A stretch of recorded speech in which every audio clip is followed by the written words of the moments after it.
ஹாய்ங்க, எல்லாருக்கும் வணக்கம். வாங்க, இப்போ வந்து ஸ்நாக்ஸ் சாப்பிட்றதுக்கு எதுவும் இல்லை. அதனால் வீட்டில் இருக்கிற பொருளை வச்சு ஒரு ஸ்நாக்ஸ் செய்யலான்ட்டு இது பண்ணியிருக்கிறேன்.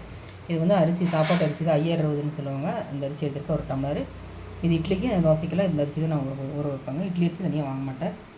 இது பாசிப்பருப்பு ஒரு டம்ளர் எடுத்துருக்கிறேன். வெல்லம் ஒரு கப் எடுத்துருக்கிறேன். தேங்காய் ஒரு மூடி. இப்போ இது வறுத்துக்கலாம்.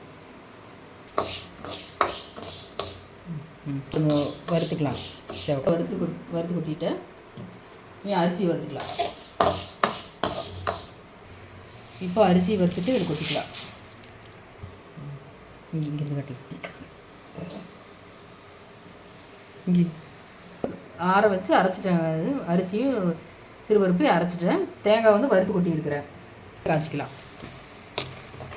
காய்ச்சி அதில் ஊற்றி உருண்டை பிடிக்கணும்.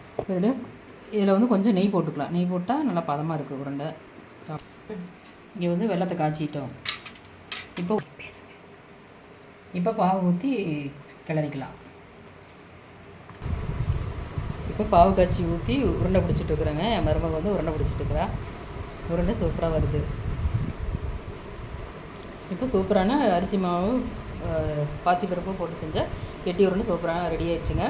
இப்போ ஒரு டம்ளர் அரிசிக்கு 23 உருண்டை வந்திருக்குது. அதில் ஒரு உருண்டை நாங்கள் 2 பேரும் டேஸ்ட் பார்த்து சாப்பிட்டோம். ரொம்ப அருமையாக வந்திருக்குது.